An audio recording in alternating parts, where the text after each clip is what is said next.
This is the rigging toolbox, and it consolidates many of Lightwave's most common rigging tools into a single interface to make manual rigging tasks that much quicker and easier without having to go through many different panels or menus. It has two tabs: the Settings tab, which contains all of the shortcut interface, if you will, for Lightwave's general rigging toolset, and the Tools tab, which contains various auto rigging tools for taking multi-step or multi-stage operations and consolidating them down to just a quick couple of clicks. You'll notice along the top here that you have selection buttons for different channels of items, and the various tools will use these settings where appropriate to decide which channels certain controls are applied to.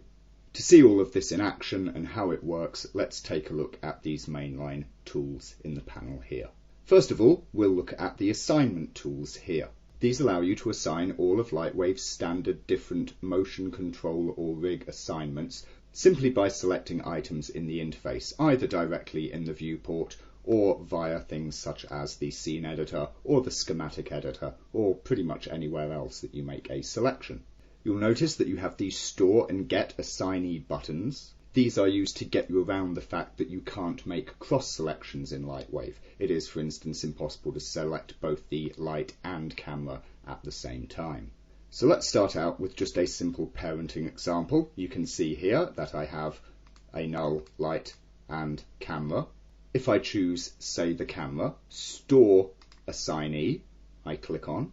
I can then select the null, and if I click Parent, you see that the camera becomes a child of the null.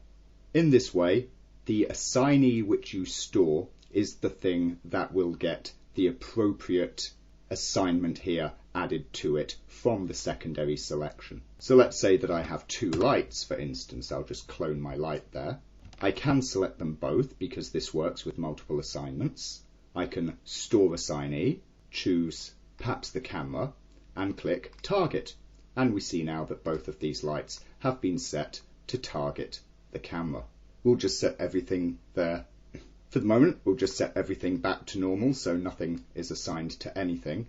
And we'll see how these selections here start to play. For instance, if I select only the heading here, once again, I'll select one of the lights, hit Store Assignee, choose the camera, and click Target.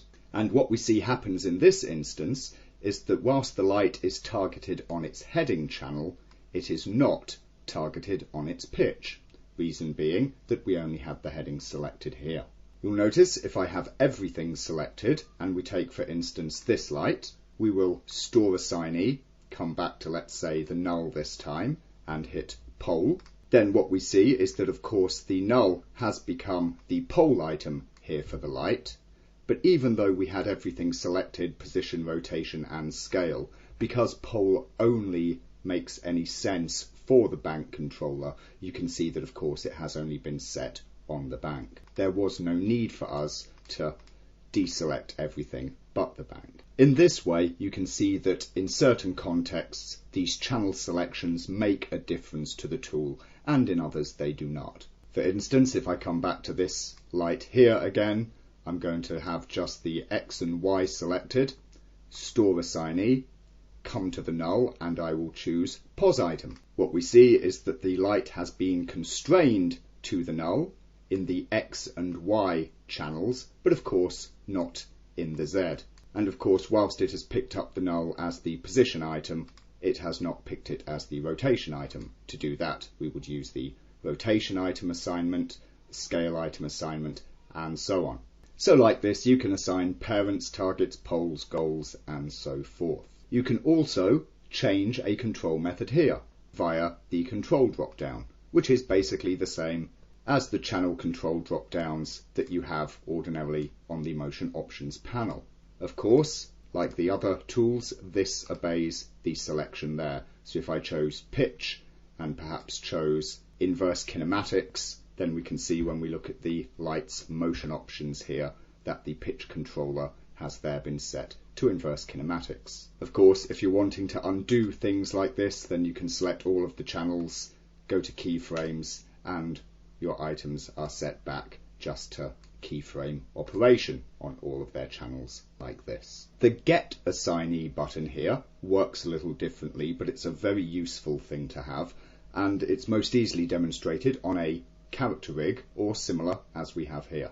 Get Assignee will get to the items that have a certain item assignment. This is most easily demonstrated directly. For instance, here we have an IK leg, and this IK leg has a pole item. Now, if you are trying to make modifications to this rig or pick through it, or perhaps you've received a rig from someone else and you're trying to understand how it is built, then finding the item in this rig that is actually polling towards this pole item can take a bit of searching. If, for instance, we just select the thigh bone and we look at its motion options, we can see that it's certainly not that. It is somewhere else. Get Assignee will find this for us. So I can select the pole item here, choose Get Assignee, and then click on Pole, and bingo, we have selected here the item is the left leg plane 1. That is, of course, the IK plane item. Similarly, here we have within the foot system this item called the IK Actual, which is the actual goal item that the IK limb is reaching for.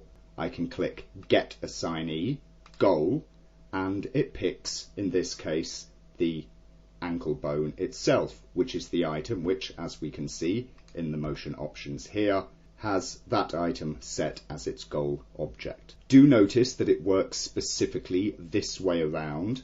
If I have the ankle joint or foot bone here selected and I choose Get Assignee Goal, it does not select the goal item because, of course, that is easy enough to look up just by looking in the motion options. And nothing is selected, or rather the selection doesn't change, because this bone is not the goal item for anything. This will also work with multiple items, so in the case of here, the foot controller, which does lots of fancy things on the reverse foot rig, there are many items that are using this, for instance, as rotation item. If I choose Get Assignee and then click Rot Item, we can see that a whole bunch of items here are selected because all of these items are looking towards that null there as the rotation constraint item. As such, this Get Assignee becomes a very useful tool if you are building a rig yourself and you're wanting to get back to an item that you have assigned something to, or if you are picking through some rig that has come from somewhere else and you're trying to find how it's all pieced together. Get Assignee will help you to find the items very quickly and easily. Down here then, we see that we have simple switches, which are basically toggles for things that are ordinarily found on the motion options panel. So what I'm going to do is take the light here, do a Store Assignee, pick the null and make it the rotation item. There we see, of course, the light rotation is now following the null. We'll just bring up the motion options here so that we can see what they are. We see it's got the null and same as item on all three channels there. And the most common options that we would want to change are available to us here. So we can switch it between interpolate and compensate mode. We can turn world rotation on or off from here. WP is of course world position, and that would toggle the world position toggle there. And we could change the multiplier or the addition factor here. So if I change that to 2, and let me just uncheck the pitch there, you see that when I change this here to 2, the multiplier over here has changed to 2 on the heading and the bank, but of course not the pitch. We have here similar switches on the IK, which affect the goal behavior here. So since we have our camera with its goal set as the null, you can see that we can change the goal objective type like this. We can toggle the unaffected by IK of descendants there, match goal orientation, and the keep goal within reach option. We can also quickly add and change item shapes here.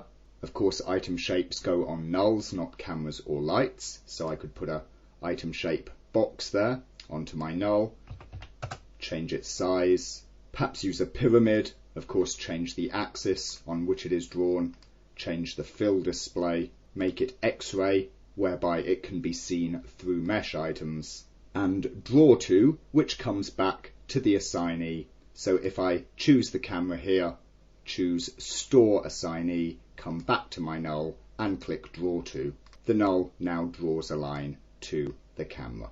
If I want to turn that off, I just select the null, click Draw To again, and that toggles the draw off. Finally, down here on the Extra tab, you can see that we can do things such as hide, which will hide an item, and of course we can toggle item locking there as well. And of course, if I pick that light out somehow, I can unhide it by again just re-clicking hide.